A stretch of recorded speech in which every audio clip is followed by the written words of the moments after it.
jab, uppercut, leave you laid out on the floor. Try to duck and roll, hit and miss, now you counting stars. Should've practiced more, should've hit the mask, get out there more. Claim that you're the best.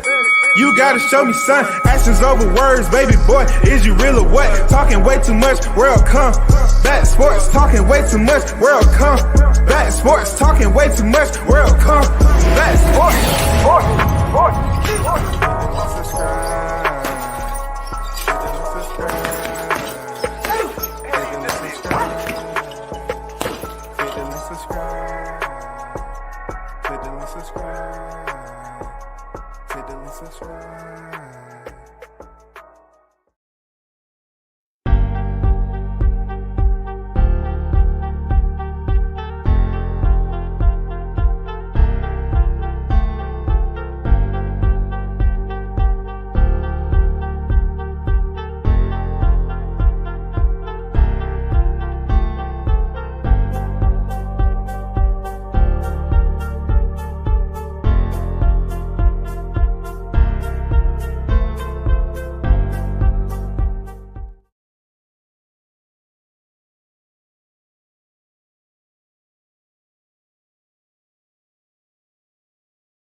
Yo, I know it's a late night, but let me get straight to it. Shout out to the hottest chat in the MF and game. A-side official, no negotiation needed, period. You already know. WCS on deck. Shout out to everyone that's in the building. Let's get right down to it, man. It's not going to be an extremely long live like it's used to, but I want to highlight, you know what I'm saying, and give the flowers where they're due before I get to the criticism that continue to be put out there on Jahi Tucker, who's doing what he's supposed to do in the sport of boxing.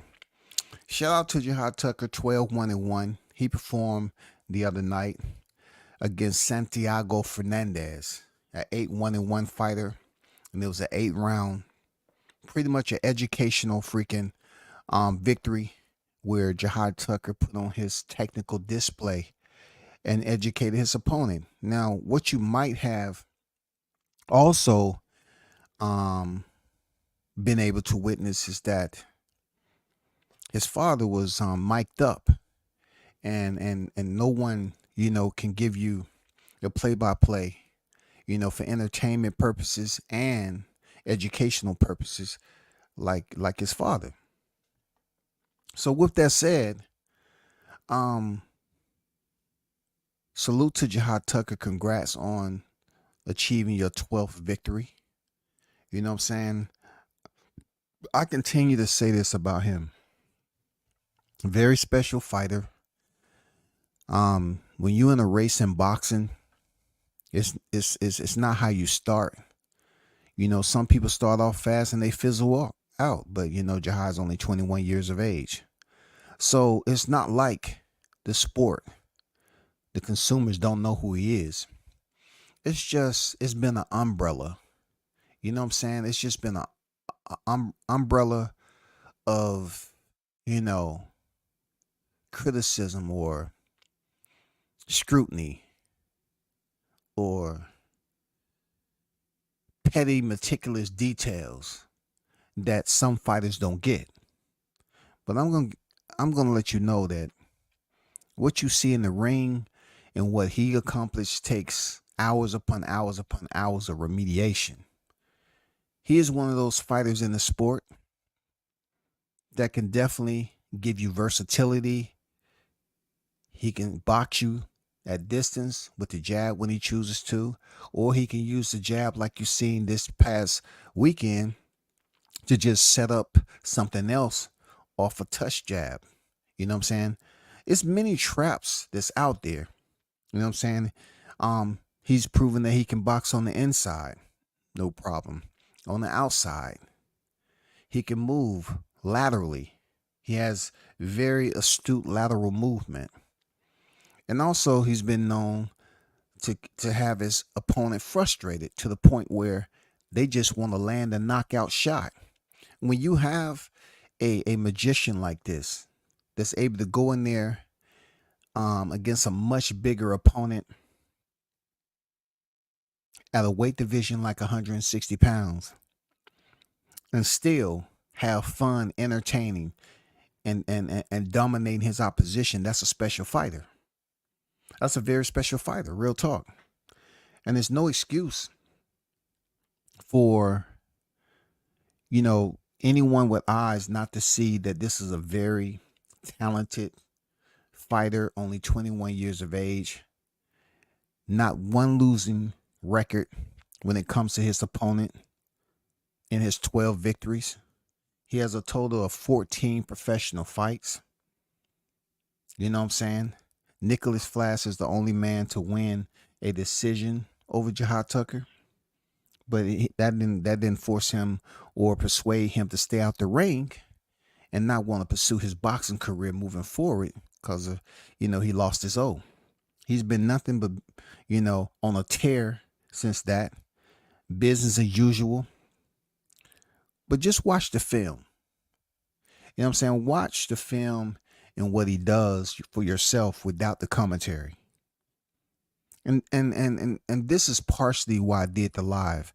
To give Jahi Tucker his flowers. Just to see the growth. I mean, him coming in as a teenager when they was calling him the LeBron James of boxing, and how he's just elevated ever since then and grown into the sport and grown into his frame. Anybody who's watching the card, you know what I'm saying? It's not a moment where Jahi feels, you would look at the fight and it seems like he's not in touch with what's going on with his surroundings. But Timothy Bradley said that he sometimes loses focus. Timothy Bradley has also mentioned that Jahi Tucker crosses his feet. I can go on a conveyor belt of criticism that has been said. He throws a punch and he's off the mark. Once he throws the punch that he's trying to land, it puts him out of position to return another shot. You know what I'm saying? He does too much excessive movement. I've never known a fighter to use defense and be criticized for using too much defense when he's avoiding and slipping shots. I don't need for anybody to explain to me why that would be a point of criticism, except when somebody's just being petty and acutely detailed for no freaking reason. Because every other fighter can be on that card and they're performing and they're putting their skill set on display, and it's plaudits upon plaudits. But a lot in certain areas of what your high skill set consists of, you can't teach.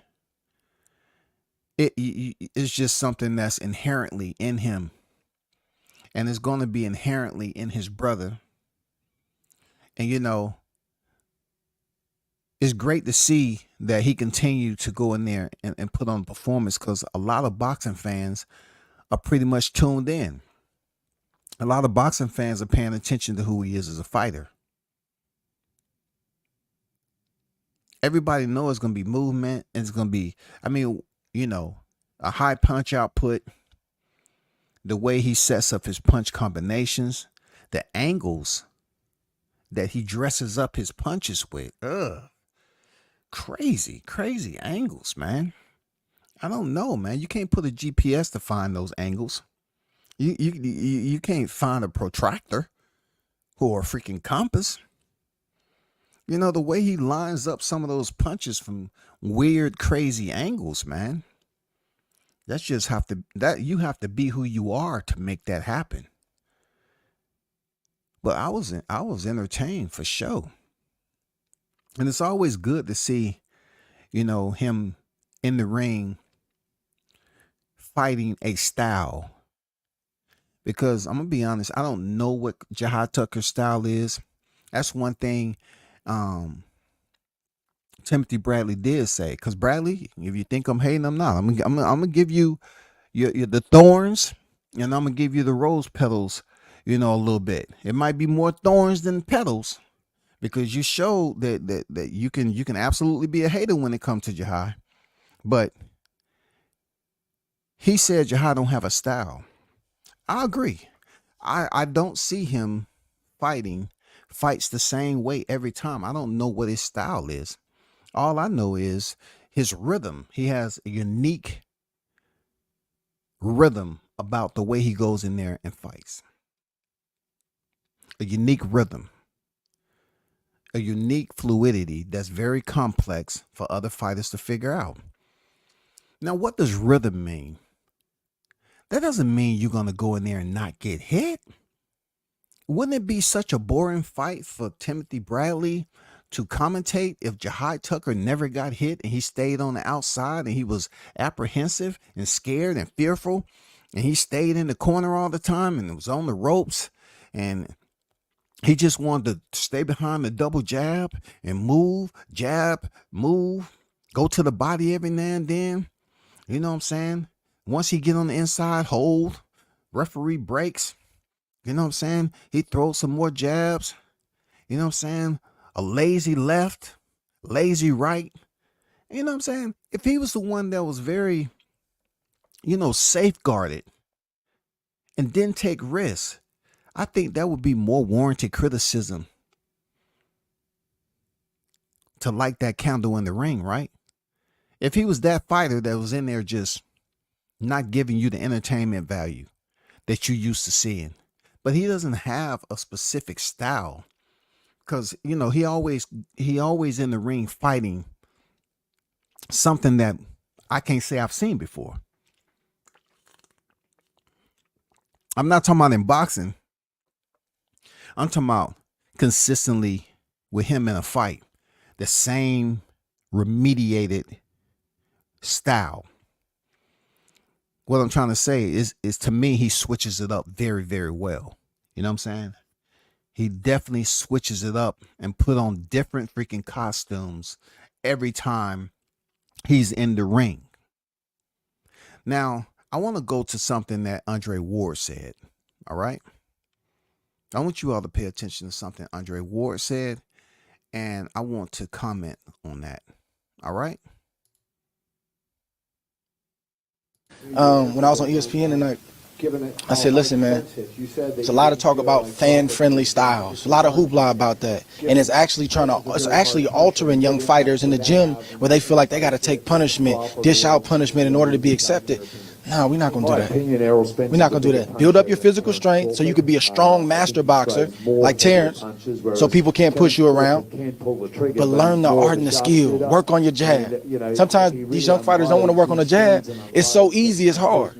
Oh, it's just a jab. Listen, man, that jab will take you to the mountaintop and keep you there for a minute. Learn how to hit and not get hit. And he has an exciting style. He's just not giving up unnecessary shots and taking punishment to do it. Be like Terrence Crawford, man. Well, that was Andre Ward. You know what I'm saying? Undefeated. Well respect. Shout out to Andre Ward. Much respect to you.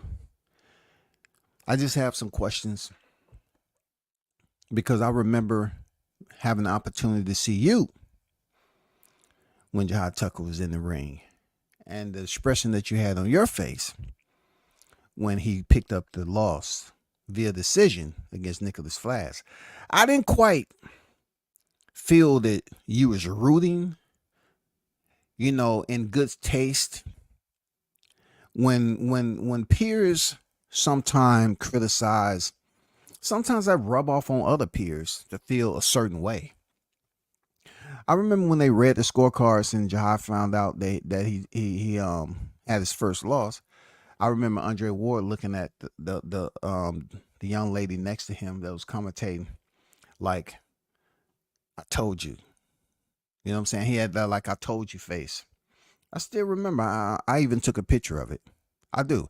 I'm not up here to put him on front. I was looking at him through my camera lens. I pay attention to stuff. I want to see what's going on ringside. I do. I have a frame that I took of his expression. Absolutely. Absolutely. What I wanna know is, nothing to take away from what you did in your boxing career, but you ultimately you made mistakes too. Right?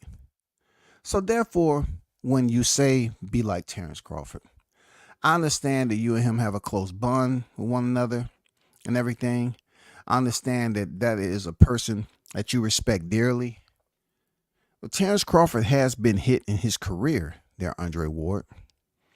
This is from his most recent fight.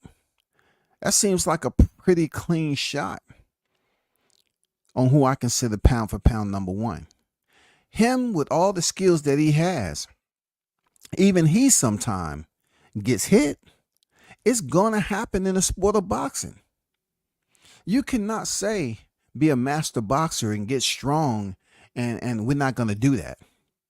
In order for you to participate in a sport that is run and driven off the business aspect of consumers coming to pay to see you fight, you have to go in there and put on a show. You have to put on a show.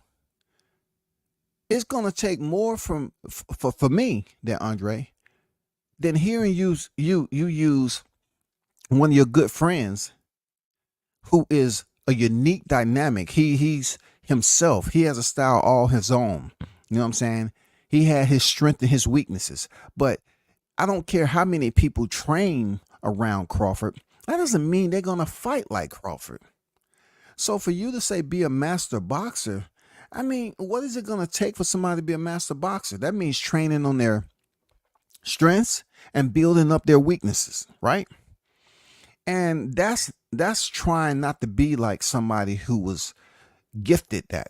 Some fighters have innately gifts, that they deal with, that they're able to improve upon that nobody else have but them. Crawford is shown to be quite different in what he was blessed with.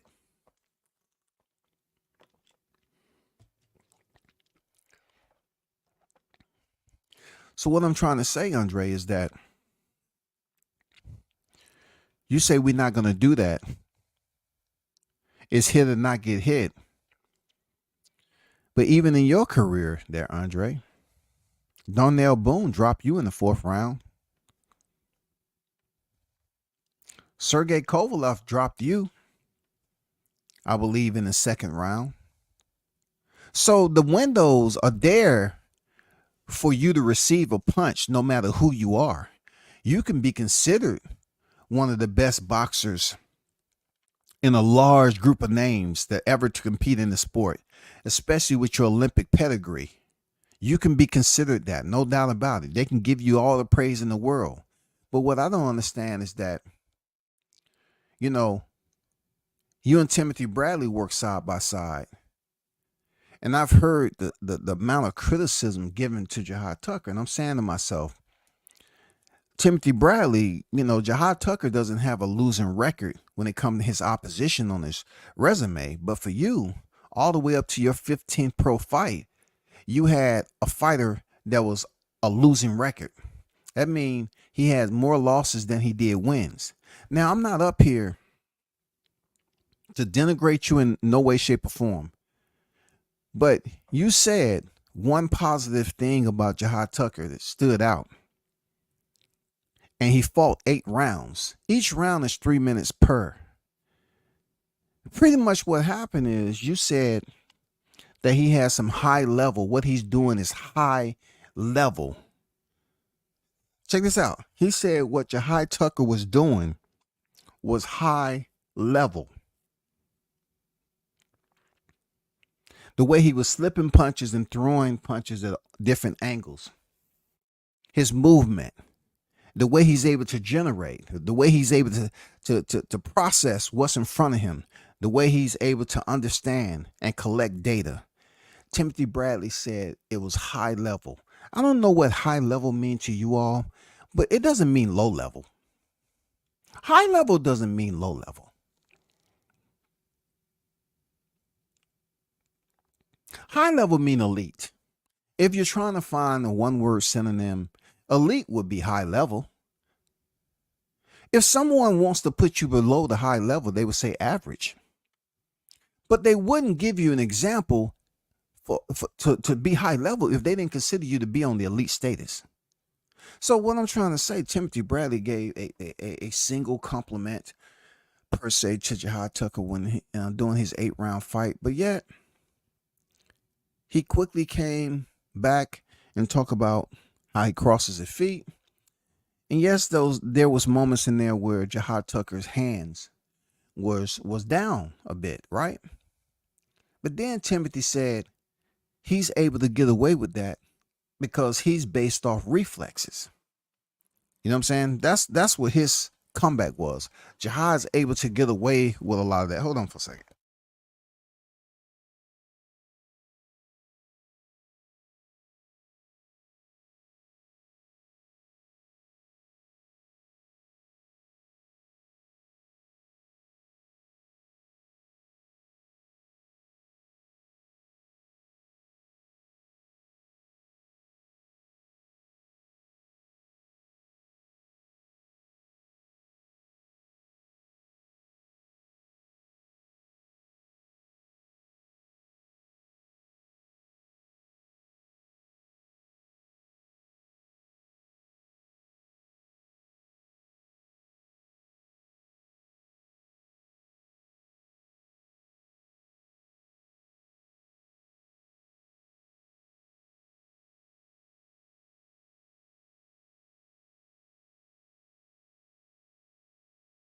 I'm back. So he did mention points where Jahi Tucker released some combinations and his hands was down and susceptible to the counter. I don't find that as something that's being overly critical, but he dressed it up with Jahi is able to move the way he does. 21 years old, move the way he does and get away with a lot of that because of his reflexes. Also, he said when he reached to fight somebody on the highest level, I guess, they're going to be able to cash in off his mistakes.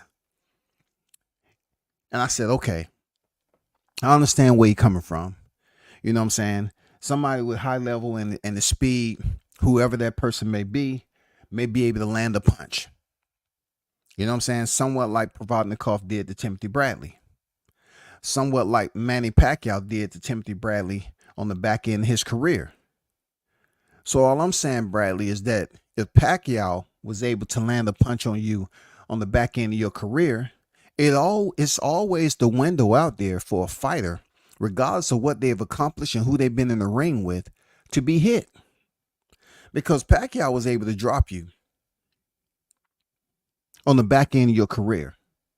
And we're talking about collecting everything and cataloging that boxing data of all the elite fighters that you've been in the ring with. But yet you're in there with somebody on your level, with everyone you've been in the ring with, and he was still able to drop you. Therefore, it's going to happen in boxing for me making my point. It's always going to be a window. It's always going to be an opening. It's always going to be a clock. Everybody's going to use their timing differently, their range differently. They're going to moderate their space differently. Everybody's going to monetize their punches differently. Everybody can't cash in on every shot. But for you, Bradley, you've been in there with some big names and taking punishment. You chose to go to war with Provodnikov. You chose to go to war with Provodnikov. How smart was that? And you wasn't a youngin' in your career when you went to war with Provodnikov. So when you're talking about crossing crossing the legs and everything. When you talk about, you know, um, how Jahi Tucker moves, what he doesn't do, when you pile on all this criticism, maybe you being out of the ring, you don't really look at your own film. Maybe it's just all about work. You're doing study on the fighters. I get it. Producer notes and all that. You have to study and get yourself ready. I get it, bro. It's nothing but respect. But you the one said you like when people keep that your name in their mouth, and I'm not keeping your name in my mouth for a specific reason of negativity. I'm just trying to understand, like, from a person that's a Hall of Famer, double Hall of Famer.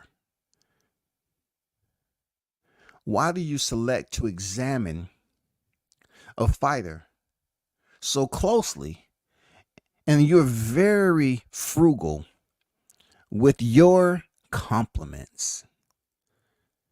I'm saying 21 years of age with no losing records when it comes to oppositions on his freaking resume. You have mentioned that he's doing something that's considered elite, but then you wash that away, man, with 4 or 5 sets of criticism. So if he lands a punch, then you'll say he was out of position for the fighter to throw the next one. And then you address it back up and say, when he gets to fight somebody on elite level, that's when they're going to make him pay for it. For now, he's able to get away with it because of the level of competition that he's fighting. He's able to get away with this because he's fighting this level of competition. But when he moves up and fight, okay, I guess we have to see just like you, because you faced adversity when you stepped up in competition. You absolutely did. You did, bro. I have to provide you with my analytics whether you like it or not, because I'm from the outside looking in. Nor did I put in the time in the gym or inside the ropes than you did. But that doesn't mean a fella like myself cannot sit from the outside with my observation and provide you input, whether you accept the input or not. I just feel like when you fought Manny Pacquiao, knowing who he was, and both of you all have won championships in your career, there was a moment where you also did the same thing over and over again. Like dip off to your left. You didn't have movement like Tucker.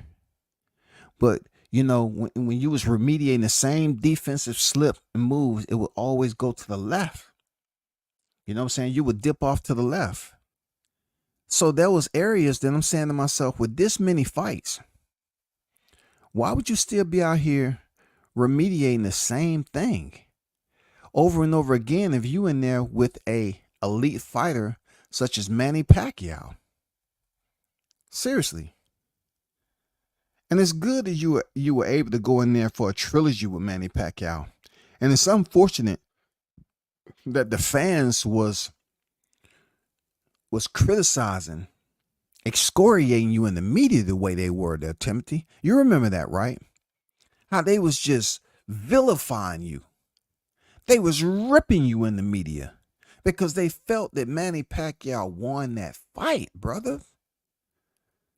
I would think a man of your dignity, of your status, of your experience in boxing, that you wouldn't remediate what was done to you. You wouldn't just do it so freely. That's pretty much what I'm saying. You wouldn't do it so freely just to make a point. It's almost like you're trying to be the Stephen A. of boxing. And it's a difference. You know what I'm saying? Stephen A. have years upon years upon years of journalistic experience. That's his field of work. You just decided to jump in the commentary once you retired from the sport. And your last fight, 2016, and now we in 24. Yeah. I mean, you haven't been in commentating since you since you retired from the sport. But to be recognized shouldn't be based off the merit of you piling on the criticism, serenading fighters with criticism, ridicule. You don't have to make yourself like that. And to know that you can put in a total of 37 fights, but everything that you have been in the ring, all the bells you have answered there, Timothy Bradley, and the names that you've been in there competing with, you still ended your career. Even though you're a Hall of Famer, you still ended your career with a loss to somebody that was considered to be equal or greater than yourself in Manny Pacquiao. So you too have a loss on your record as your final fight. And you said adamantly you'll never return to the ring. So that red light will always be there for people to see. And I just think it's up to me to remind you that, why don't you just do a reset button, rewind a little bit, spin the reel forward, and check out some of your own fights and see were you that perfect as what you're putting out to the media. To say that somebody's about to get a blue ticket and all this other stuff, you've been extremely critical of young Tucker. Unbelievable, bro. Like, I don't know why you have to, try to drive that in and make it believable so much. Like, what he's doing in there is one of his own. That's an anomaly. It's up to Jahi Tucker to strategize, to be extremely mentally sharp. It's up to him to know how to do brainstorming and troubleshooting. It's up to him to know how to apply his tactics. It's up to him on how to be defensively accountable so he can take limited punishment like Andre Ward. But at the end of the day, we have seen Jahi Tucker do something that you and Andre haven't been able to do within, 12 fights? He fought a number 5 ranked in a higher division for some strange, weird reason, and gave him the business so much to the point he dropped out of the rankings and went down, and now he's competing at a lower division than he was ranked at 160 pounds. Jahi is competing in the same division that he defeated Francisco Varone when he was ranked number 5. Also, he's been in there with some incredibly big fighters. Not just any fighters, but fighters named who attached to the rising golden childs of boxing. Seknashvili is a sparring partner, was a sparring partner. I don't know if he's still sparring after that beating Jahi. I don't know. But he was huge. And they was raving about Jahi, how he went in there. How much freaking goddamn hyena, savage, Kodiak bear, freaking silverback, how tenacious he was in there. How he was buzzed in the first round from a guy who fought 177 pounds in his career, as high as 177 pounds. How Jahi broke him down, broke him into pieces, had him looking like he was working for FedEx the way he was folding up and about to get shipped off when them body shots was coming. He was getting nothing but praise. Look, I said to myself, damn, that ring looks small. Why? Why is that ring so? I look at things like that. I mean, I went in there ahead of time, and I say, I did my research on this, that, and the other. Not to get in no details and make no accusations, but I looked at that ring. I say, damn, that's a small ring, bro. That's a small freaking ring. I say, damn, that's going to be an interesting fight. You know what I'm saying? That's going to be a very interesting fight, because at the end of the day, we did have a championship fight, we got to see Robeisy Ramirez defeat Isaac Dogboe. That was a really good fight. But also Jahi Tucker was in there with a very big muscular dude and Nico Seknishvili. And it turned out simply to be one of the fights of the night. Real talk. Like, it was incredibly action-packed. But moving past that, okay?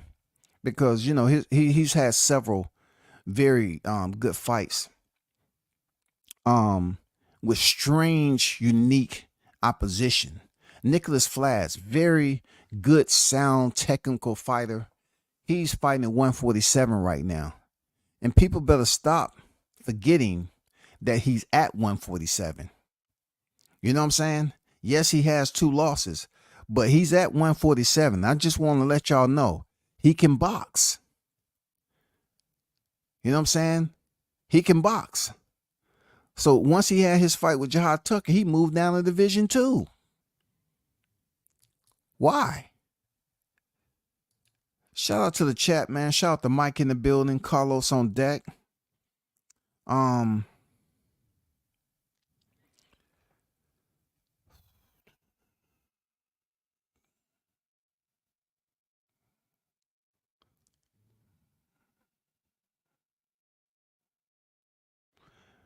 Shout out to Rush in the building. He said he has his weakness too. Well, that's why for me, Errol Spence Jr.'s example, a style that can be studied in his fundamentals than Crawford, who is switch hitter. Most average people aren't switch hitters. I agree with that. You know, I'm saying very, very detailed summation. Well said. You know what I'm saying? I understand where you're coming from and where you at with it. For me, I just look at when you find people with a unique style that's very complex, all because they're performing and putting on display unique techniques that they innately was blessed with. Athleticism. You know, they talk about how Roy Jones generated his speed from his legs, and it was just crazy. But they say, oh, he didn't have the best defense. But his highlight reels is just incredible speed, accuracy, and how short of a tick that his punches land on his opponents, and not only the landing, but the power for which he lands. You know, when people come to look at Jahi, you have to understand that it's a lot of technicality that's there that everybody's not going to be able to emulate. And also, you have the engine. You know what I'm saying? He's shown to have a solid chin, as some would call a chin strap or a beard. He's shown that he can take a good solid punch. At 160, of course, there's higher level I want to say higher level. There's stronger competition coming. Of course. But you know, when I hear these fighters so critical, you know what I'm saying, like Bradley, and then I understand where Andre Ward is coming from with when, you know, but I don't get what he means we're not going to do that. Because if you're talking about hit and not get hit, even at the end of your career, you faced adversity. That's all I'm trying to say, brother. To both of y'all, like, I understand you're in my position right now. You're on the outside looking in. You're not actively competing. So me and you on the same position. I'm not saying my knowledge is equal to that of yours, but it doesn't deny me entry to observe, to give my assessment. I'm not writing a thesis on boxing.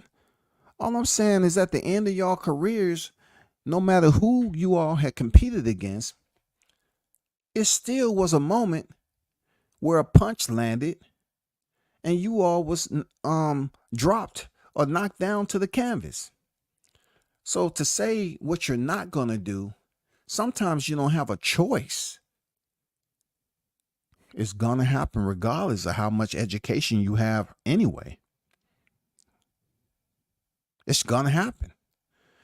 Somebody's going to land a punch. Somebody's going to, who you feel that you have all figured out. There's a lot of areas in a fight that happens where you constantly have to be attentive. You know what I'm saying? You have to know how to, you know what I'm saying, calibrate. You know what I'm saying? Be offensively minded, defensively minded. You know what I'm saying? You have to use your all around skill set to obtain victory. When I just hear Timothy Bradley critique, I mean like overly critique a fighter.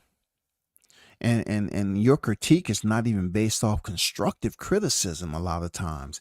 It's just straight raw criticism. You would say something he's doing, but every time you want to dress it up with how he can fix it. It would be nice if you was going to criticize something he's doing and you believe that that is a bad habit. You being a double Hall of Famer, when you provide us with a way to fix it, what would you do instead? If it was me, I would do this, or what he needs to do is this. Can you provide a more educated example? That's all I'm saying. It's not difficult.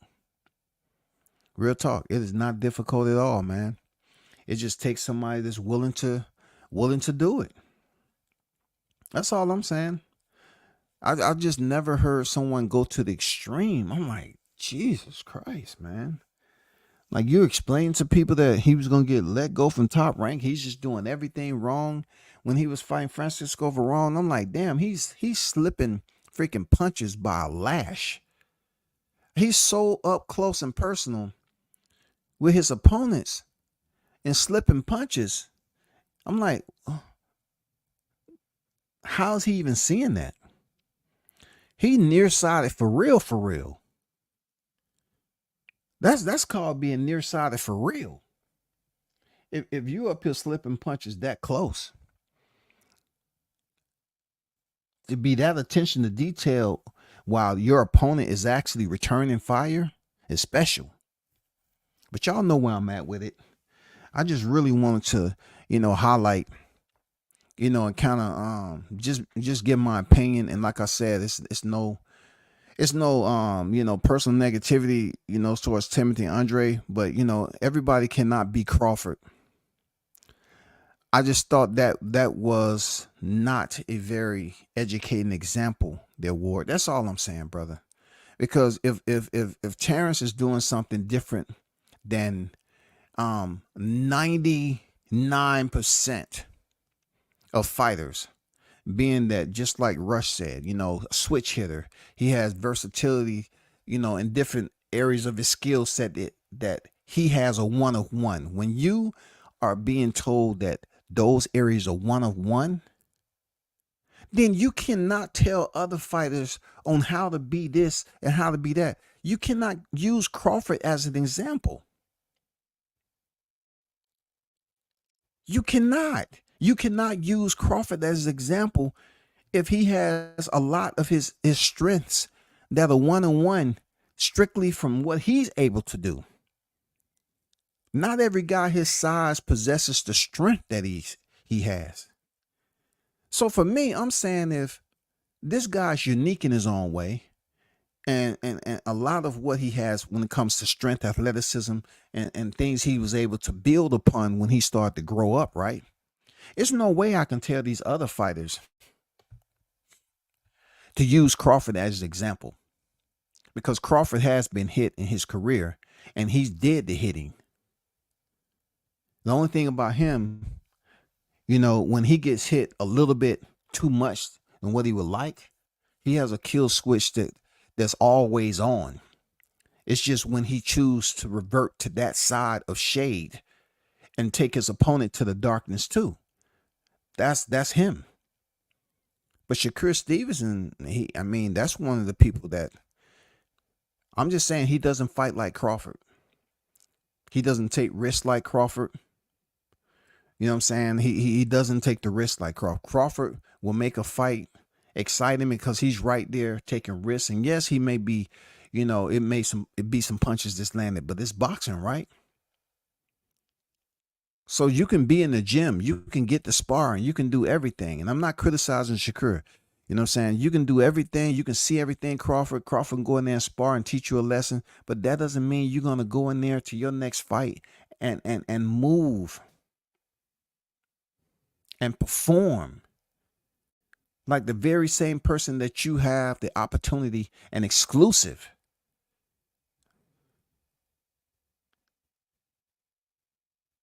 invitation to watch all the time or most of the time. Everybody don't have that invitation. But that doesn't make them any more to go in there and fight like him because they're not him. That's all I'm saying, Andre.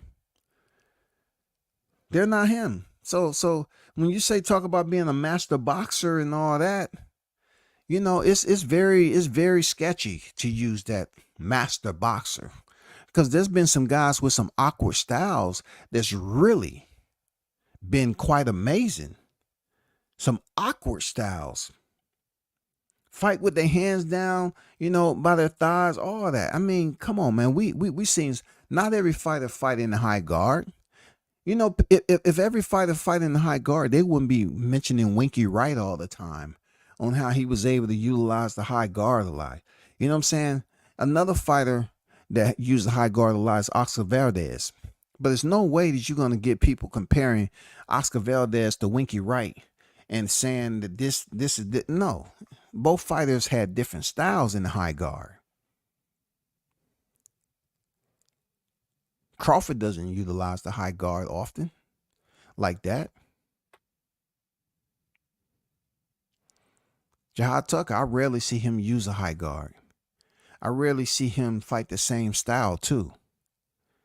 It has to do with studying film. So at the end of the day, when he does enter the ring, split the ropes against an opponent that's supposed to be, or, you know, on equal or greater than him, or they supposed to be on leveling playing fields, we will have to see how he goes in there and what offensive tactics that he chooses to use against that opponent.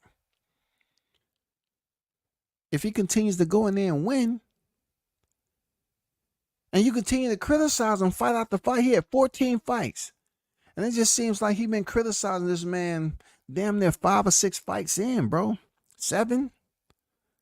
He only has 14 fights. You gonna criticize him over half his fights and continue? Something is getting very, very weird about this now. 14 freaking fights. At this point in time, in 14 fights, Teofimo Lopez was doing what? He defeated Masayoshi Nakatani. And then his next fight, he was going in there for a title fight against Richard Comey. That's his 15th professional fight. But yet, it seems like Timothy is criticizing Jahi Tucker at 14 fights. It's almost like half of his fights, he's been had nothing but pouring on the criticism. When is it going to stop? Fight after fight after fight, he get a tough opponent, a big opponent. Somebody's supposed to be, you know, have this power. You just waiting for that opponent to land the shot and see if Jahi Tucker take the shot. And then, you know, once he get hit, you say, see. Use another alphabet, man. You use C a lot. See.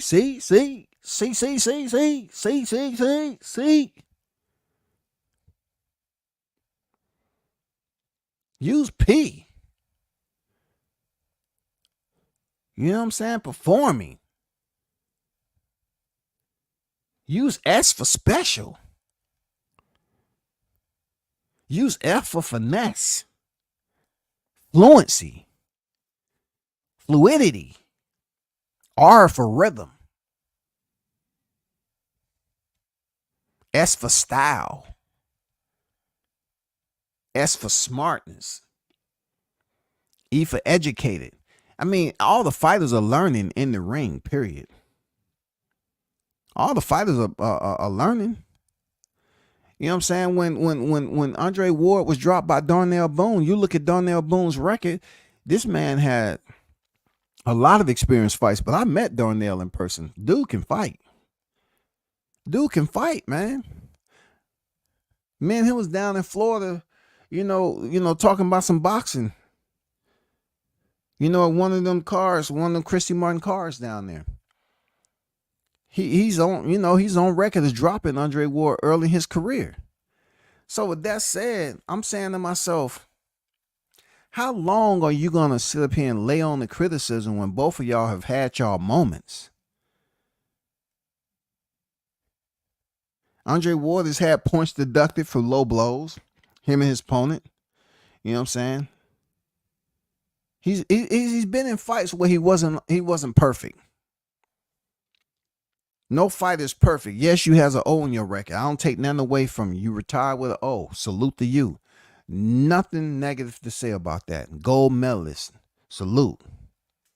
But both of y'all had experiences at the end of your career that tells me that regardless of the level of fighter that you was fighting, for the mid part of your career all the way to the end, you still went through adversity. Kovalev was still able to land that shot.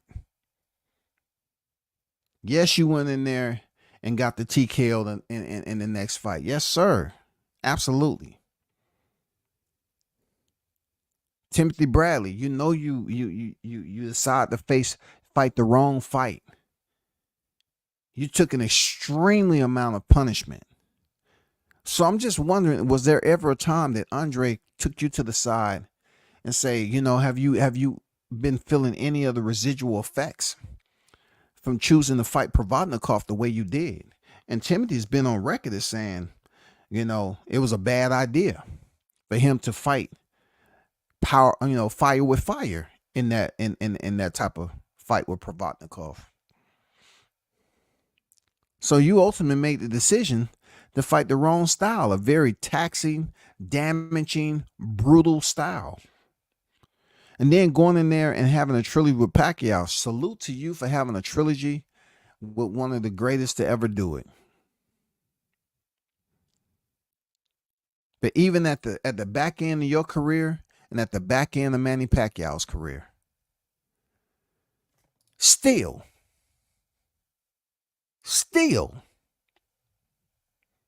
you know where I'm going with it. He was able to find a window. You understand? He was able to find a window.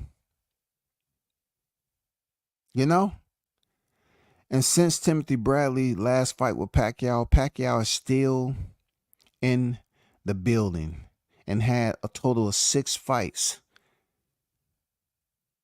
6 fights since fighting you last there, Timothy. That's all I'm saying.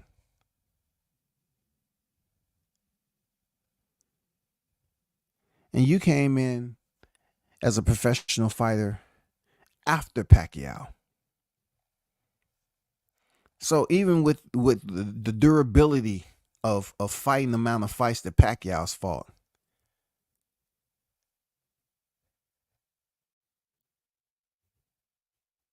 you will have that loss on your record for the rest of your life.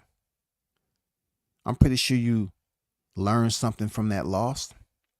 But all I'm asking you to do is really, really provide yourself with an opportunity to just think about what you're saying when you're out here driving it, driving that nail of criticism deep. You know what I'm saying? When you're burning these fighters' chapters in their careers by commentating so heavy, like you just dipping in heavy criticism. You're burning chapters in their career because this is a fight on their resume with the promotion on their resume. So when anybody want to tune in to watch this fight, you know what you're doing? You're basically being a part of their history for the wrong reason. Somebody's looking at this fight and say, you know what? I'm not going to listen to the commentary because it was extremely biased. I'm just going to pretty much watch the fight on mute and we'll take it from there. Because to say this fighter is not doing this, that, and the other, then I can give you 20 other fighters who didn't do it neither. You know what I'm saying? That's where I'm at. I mean, I can give you 20 more fighters who didn't do it, didn't perform that way neither. So for you to act like this person is just, oh man, he can't fight, he shouldn't be here, it's just terrible. Oh, where did he get that stop? Man, come on, man. When are you going to lighten up? 14 fights and damn near half his fights you've been criticizing the man, and it's not even the beginning of his fights either. This is like the fights that he recently had. Criticism, criticism, criticism. You're burning chapters in his career. How else are they going to watch these fights? They got to go to the film. They have to go to the study. And they're going to hear you on there dogging this man over and over again. And he's up there doing some special stuff. He's having some special performances, man. But anyway, I'm not going to keep going on and on. You know, Timothy, you know, you understand what you're doing. You know, you're a corporate guy right there. I get it, man. I get it. But, you know, you have the name Desert Storm, and it just seems like, you know what I'm saying, every time that he steps on, he can guarantee there's going to be a cloud of criticism precipitating during the entire fight. Cloudy weather, cloudy weather, cloudy weather. Not so much when he's fighting, but the cloud that you're trying to make sure following him around, you know, in that audio during the fight. That persuasion. You know what I'm saying? People are listening and they say, hey, which fighter is he talking about? Because I don't see a fighter. Who's that? He's talking about that guy right there. Huh? He's talking about what? Okay. All right, got it. Got it. Shout out to Mr. International Toby Bartlett in the building. What's good with it, Toby? Salute WCS and the hottest chat in the YTC. We're global, baby. We're global, no doubt. Shout out to the fight fans across the pond, across the water. You already know. Dan Tan on deck. Salute. But shout out to the hottest chat in the MF and game. I'm not going to stay on here too long, man. Salute to everybody that's on deck. Shout out to Team Tuck and congrats to that win. You know what I'm saying? Congrats to y'all for that win. Continue to do your thing. Hopefully these individuals will improve because the sport is already tough enough as it is. You know what I'm saying? Shout out to Smoke Session Sports and Entertainment. Salute to you. You know, the sport is already tougher than what it is with everything that's really fragmenting, breaking up into separate pieces. You know, seeing that the entire structure is being examined right now. You have Turkey Al-Sheikh. You have collateral or collaboration with promoters and their affiliation with Turkey Al-Sheikh. So you see different areas of the boxing happening outside of the format that we used to. You know what I'm saying? It may potentially give us some fights that we didn't think we'd ever get consistently. But it seems like boxing is kind of fragmented into different parts right now. And I believe I believe it's good. Because boxing was never considered, like I always use, a whole spear. You know, one mass. Boxing has never been a mass. But it's good to get some structure to it. It's good to get some structure knowing that the fighter's potential to earn a good check has advanced, has increased. Yes, sir. I like it.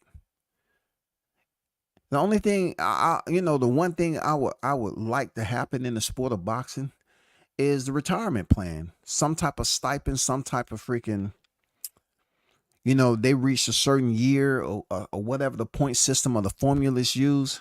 These fighters are able to get paid. But since it's not a government, like a regulated sport, it'll be difficult for that money to be generated and pay these fighters. It'll be difficult, real talk. Because you can have a veteran that goes into the military for 4 years. And within that 4 years, what's in their medical book and everything, they can take that to be evaluated from the Veteran Affairs for disability compensation. That's for 4 years. Can a boxer do that? No. Regardless of what promotion a boxer is with, if he goes in there and he boxed for 4 years professionally, not to include any amateur career, because they pretty much separate that. The military doesn't have amateur. A military it's not necessarily saying once you join, you're a professional veteran. It's just, and you working for the federal government, you're locked in for how many years on your contract. And once you get out, you're able and permitted and eligible in some cases to file for disability. For boxers, no matter what punishment they take, they can't file for disability. Where are they going to file for disability at? There's nowhere for them to file for disability. Nowhere even close. I just thought I'd put that little snippet in there. You know what I'm saying? Because I hope that the fighters get paid with their rate. I really do. But at the end of the day, even though I may mention it or suggest it, I don't think no time soon we'll see a retirement package for fighters. But what we can look forward to is potential better